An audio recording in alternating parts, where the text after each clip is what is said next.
Today's Tuesday, it's the 26th of November 2024 and I'm still in Newcastle. I've just done a video around the town, but I've moved out of Newcastle now and I'm making my way up to Basford. So Newcastle's actually down there, but I'm heading in the opposite direction. And I'm going to go across the road in a moment when I've got an opportunity to do that. I might have to press a button.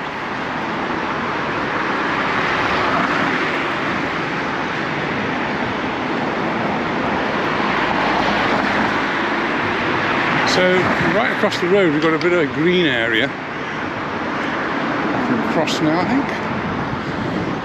And it's actually used to be the railway station. Exactly here. Exactly below where we are. So just where all of this grass is, and you can see my shadow. Then much lower down there used to be a railway station, and this used to be the railway line along here, but it's all been filled in now, completely filled in. The railway station's gone. I'm guessing the tunnel underneath here is still there, and that's the Borough Arms Hotel, which has got a place in history with Steve and Anita. I'll tell you about that in a moment. Just swinging back round, I just walked up that way. The sun is very bright, so let me go back into the shadow, if I can find a bit of shadow. Anyway, just down there is the church where we held this funeral for my mother not long ago now. Anyway, going back up to Newcastle, from Newcastle, so Newcastle's behind us, and I'm heading up towards Basford. And there is a walkway that goes through here, so you don't have to walk all along the grass. There is a proper path a bit further up. And they did at one time move the statue of Queen Victoria into here. I think so few people used it, it didn't seem to make any sense. And everybody knew the gardens in the town as the Queen's Gardens, so it made sense to keep them there. The car park there has been a car park for as long as I can remember, actually, but there must have been something there before, but I simply can't remember it. And that's the Borough Arms Hotel. So that's the walkway I was talking about, a proper tarmac walkway used by pedestrians and cyclists, and could go along it. A lot up there. There are actually some more hotels, bed and breakfasts, guest houses, which are kind of surprising for this particular area. But there is a theatre, which hopefully we'll see a little bit later on in the video. I am actually going to walk through the gardens here. It's not something I've done before, I don't think. And it's very cold and autumnal at the moment, with temperatures not much above freezing. But we get the autumnal colours, we get the leaves on the ground, and so it's got its own prettiness. Lots of sirens going off. Don't know what's going on. Changed a lot, Newcastle has, since I lived here, and lots of buildings that I don't recognise. They've been built. There's a whole set of houses down across the way there, and they were not there when I used to live here. I suppose I forget that it's 40 years ago now since Anita and I lived in Stoke-on-Trent, Newcastle, and well, things progress, things change, and we've only ever had glimpses as we've come back to see family.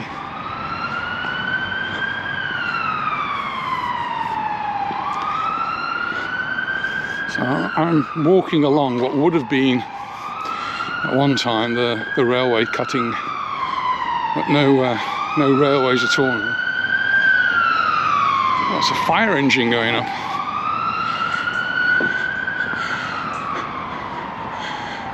Just on that side, there's some very big houses along here as well, so and some of them have been turned into offices over the years, being too big of family homes, or split up into flats, apartments.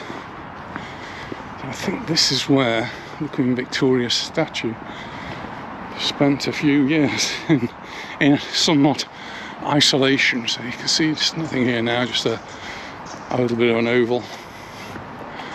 There is actually a plaque on the other side, so we'll have a look at that.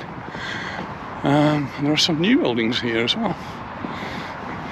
I say, time moves on. Still walking along the side of where the trains used to go, down there. And it's really sad, in my opinion, that the railways were butchered in the 60s, and that service that was so good has been taken away.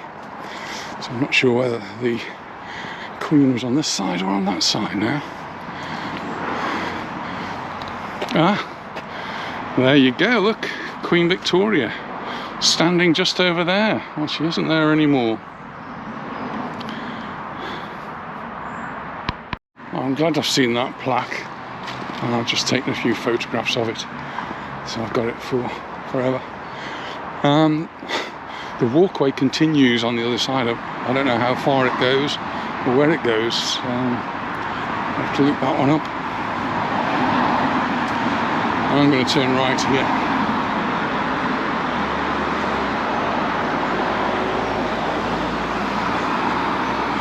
As you can see from the sign across the road, it will take me to the Brampton Museum and Art Gallery, which as a child, it was in walking distance, just a 10-15 minute walk from where we used to live. And I would spend hours in the museum there, mostly looking at the guns and knives and swords, but also looking at all the other things that were there.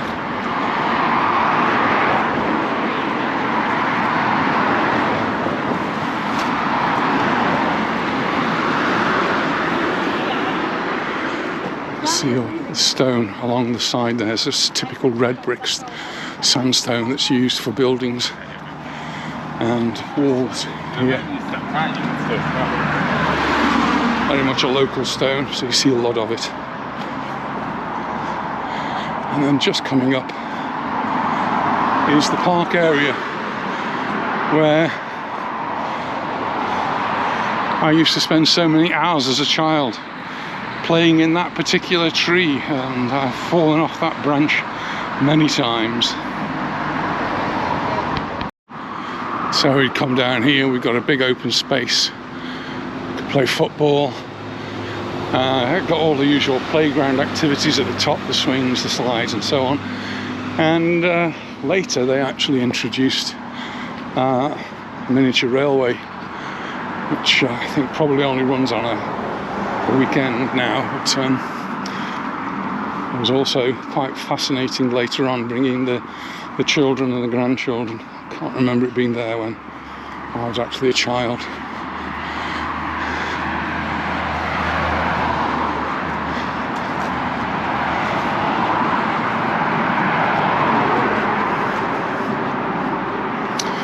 So there's a grand building in the middle there, which I'm not sure what they do with it now. It never seemed to be made much use of when I was younger, but it's Pitfield House. And the museum is a bit over towards the left there.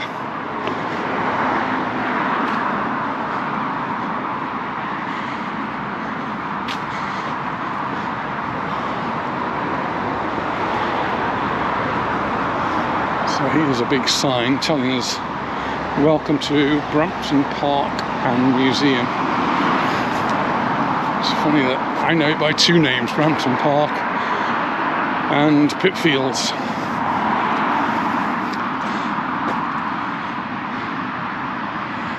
So,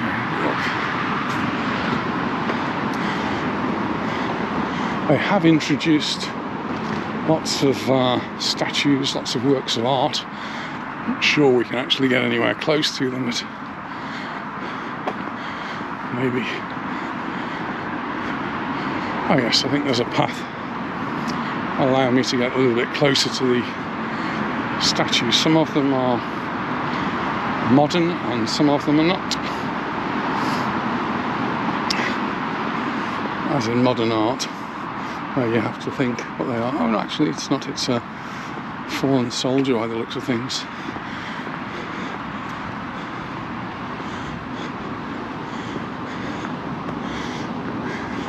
So very much a place for remembrance. And this is actually, I think, carved out of wood. Yeah. Originally created from a single piece of horse chestnut tree by Anthony Hammond. And as we walk a little bit further, we come across a lady sitting on the park bench here. Somebody's given her something to keep her warm, and some flowers.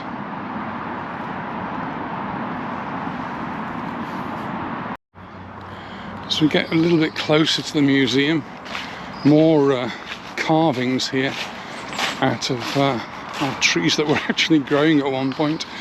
I guess something happened to the tree, and rather than just chop it down completely, they invited an artist in and make this wonderful piece of artwork.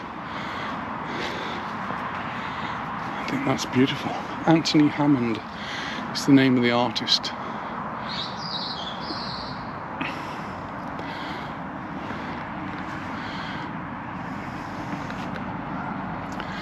And we come around this side, and this is the actual museum, which I'd love to take you into, but I really don't have time, and I may well have done it on a previous video. So I know I'd love to go in there. Now, one thing I will show you though from the museum, which again is a little part of my history, and it's this cannon. It wasn't originally here. It was originally on Stubbs Walks, which is close to the swimming bath, which is in the earlier video, so on that side of Newcastle. But it was moved here. But when it was in Stubbs Walks, and probably when it was here as well, it's something I used to play on, and I used to climb on there. I'm not sure you're allowed to do that anymore, but certainly as a child I've sat on the end of that cannon many times. And it's a Russian cannon. It's quite amazing. The Russian cannon, which dates from 1814, was captured at the end of the Crimean War in 1856. It stood in Stubbs Walks from 1857 until it was moved to its present position in 1965. That dates me, doesn't it? It was repaired and restored in 1986. The cannon weighs 2.8 tons and fired a 36-pound shot. That's a lovely piece of history, and something I can remember. I always thought, you know, they've got these dents in it here, like, I don't know if they show up, there's a dent there, and I remember those dents as a child and think, and always saying, oh, that's where it got hit by a cannon. I don't know if any of that is true, of course. So this is the entrance to the museum, and gardens just outside. Museums tend to be free entry, you don't have to pay to go in. And they've also had a few animals here as well, some birds. That's that way. I'm going to make my way back.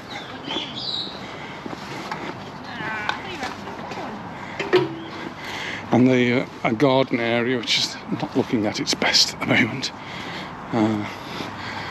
Then I guess it's November, and this is referred to as a bee-friendly zone, and that's something that's really important. That's encourage the bees and other insects which seem to be sadly lacking at the moment. But even in the summertime, there's no amount of insects that there used to be that I can remember. So more garden areas. All of this would be beautiful in the spring and in the summer. Not a lot of colour now. There's a little coffee shop there. So, and that's the play area for the children.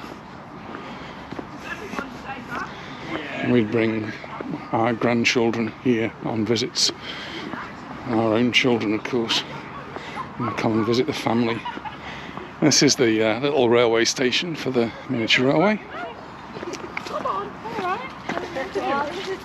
And they've got quite a long track now. The track was extended some years ago, so it's actually much bigger than it was.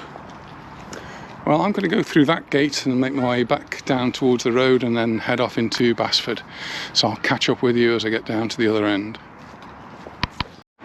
Well, one thing that sticks in my mind walking along here is this particular post box, which is a VR post box place, one of the oldest in the country, so ranging from Victoria. I've got to walk up to the top of here, so I'll catch up with you when I get there. Just about at the top now, and just wanted to draw your attention to this building, which is now called the Polite Vicar. So it's a pub, restaurant. Used to be, though, a house. When I lived here, it was a private residence, and it later got converted.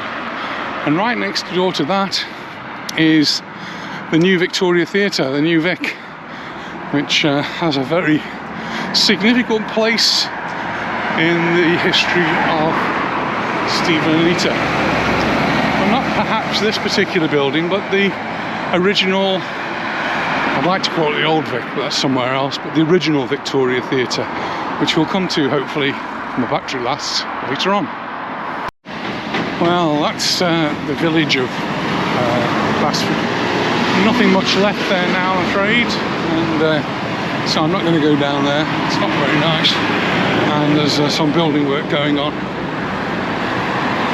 This is Victoria Street, and I am going to have a little walk down here, because this has got some historical significance as well. There used to be a hardware shop just here, and I used to come, I think it's where I used to buy paraffin and methylated spirits.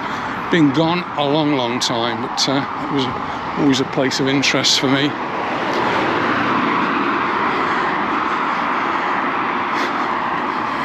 These are largely Victorian houses. I guess that's how it got the name, Victoria Street.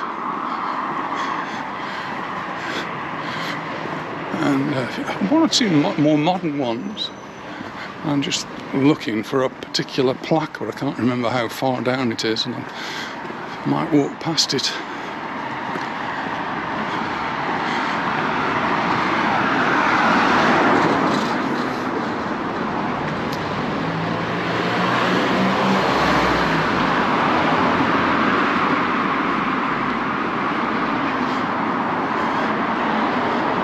Oh, here it is.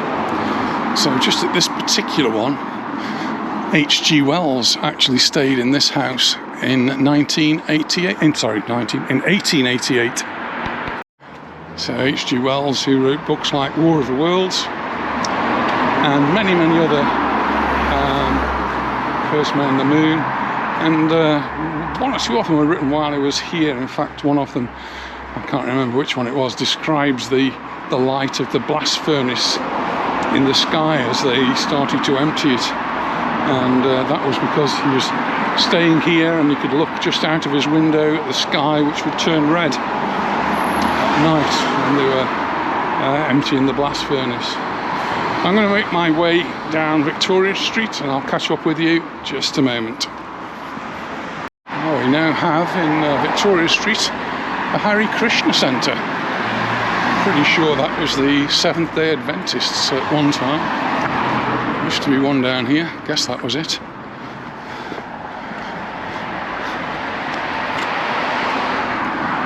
We've met around car park.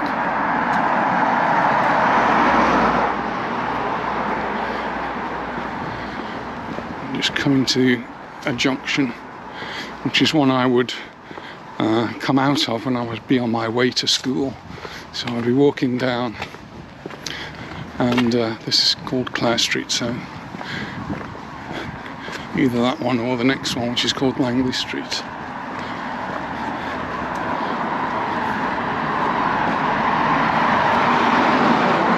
There used to be a chip shop. Is it still there?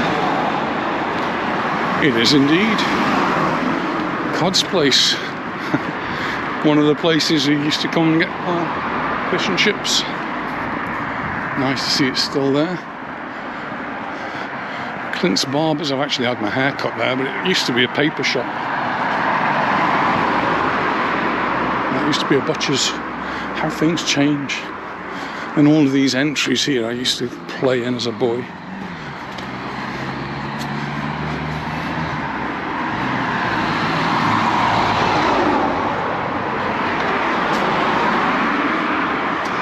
Just on the corner here there used to be a cobbler's.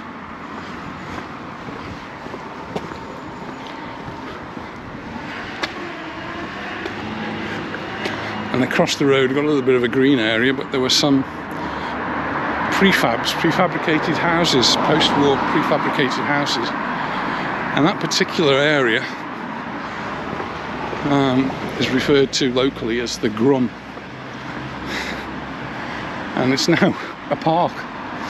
I'll go across and show you because it does, again, form a significant part of my childhood. This is now the very nice entrance. This is nothing like this. When I was a little boy, it was nothing like this. In fact, it certainly wasn't a park. It was probably an area children should not come. But children like me used to come and used to play. You can see how hollowed out it is down there. That's where the park is now. And they've got, used to have a slide. Yes, the slide's still there. And you might think, well, what on earth is this hole doing here? Well, this is actually where the railway came. And so just at this end of the little football pitch they've got down there, a basketball pitch, just below that, in fact probably 10 metres lower, was actually the railway track, and it used to go underneath here through a tunnel. And I can remember steam trains going through there and through another tunnel on the other side, and then onward towards Hanley, I suppose, or Stoke. But now they've turned it into a park. There's no railway there. So back to Victoria Street. I'm now continuing down Victoria Street, heading towards Hartshill. And Hartshill's more of an area where Anita used to live.